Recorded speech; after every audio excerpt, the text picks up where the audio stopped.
UP के चाचा भतीजा जब से साथ आए हैं तब से योगी सरकार पर मिलकर सवाल दाग रहे हैं, लेकिन फिलहाल दोनों निकाय चुनाव के परिणामों से बौखलाए हुए हैं।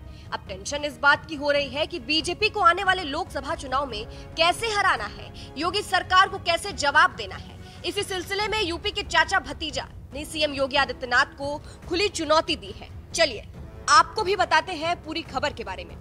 दरअसल उत्तर प्रदेश के स्थानीय निकाय चुनाव में बीजेपी के विरोधियों को कई बड़े झटके लगे हैं। खास तौर पर समाजवादी पार्टी को करारी हार के बाद से सपा बौखलाई हुई है। सपा की हार पर शिवपाल सिंह यादव की पहली प्रतिक्रिया सामने आई है।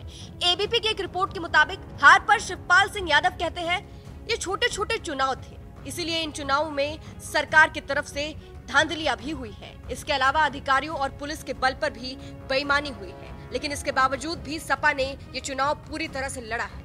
आगे शिवपाल ने कहा, वैसे तो हम बहुत सी सीटों पर चुनाव जीते हैं और हमें बहुत अच्छे वोट मिला है। अगर ये गड़बड़ियां नहीं होती तो सपा नंबर 1 होती। आगे 2024 की बात करते हुए उन्होंने कहा, 2024 की बात करें तो केवल समाजवादी पार्टी ही बीजेपी के लिए चुनौती बनेगी। हम संगठन को तैयार करेंगे और साथ ही समीक्षा भी करेंगे।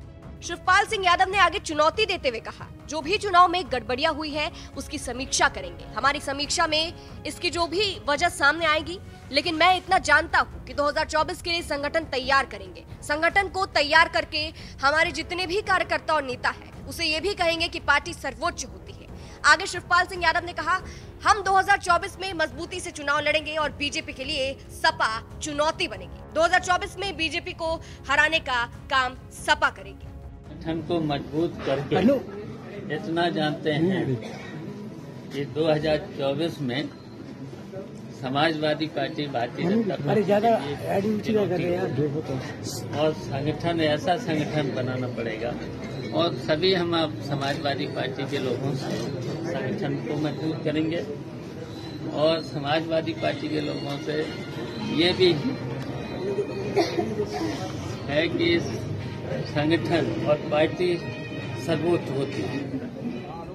तो सुना आपने किस तरह से शिवपाल यादव ने बीजेपी को चुनौती दी है कि अब आने वाले समय में सपा बीजेपी को हर हाल में हराएगी। बात करें अखिलेश यादव की तो इस हार पर वो भी बौखलाए हुए हैं।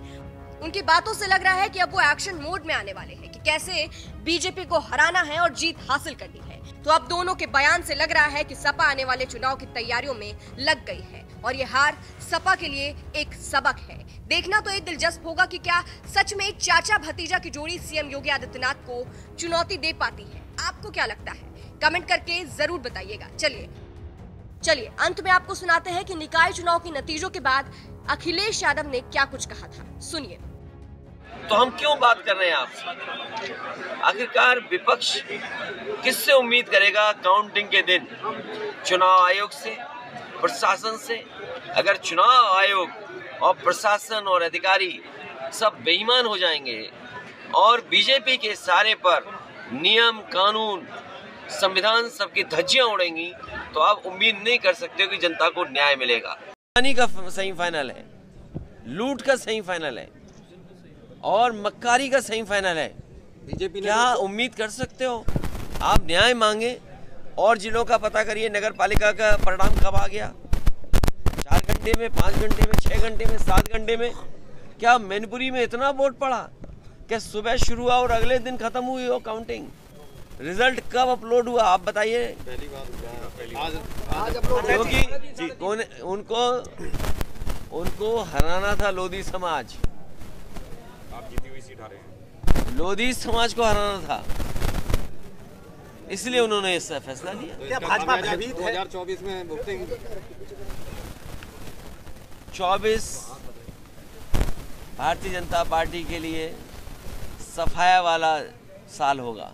मतदाता आपके साथ हैं, प्रशासन इस तरह की कार्रवाई आगे भी करेगा, इस तरह की रणनीति उनकी पहले भी रहेगी, तो किस तरह से निपटेगी? इसीलिए हमारे जितने भी एजेंट आए थे उनके पास कुछ न कुछ शिकायत थी।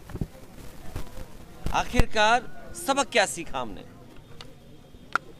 सबक क्या है इन रिजल्ट का? सबक क्या है इन चुनाव का? रामपुर है, वोट नहीं डाल देंगे आप।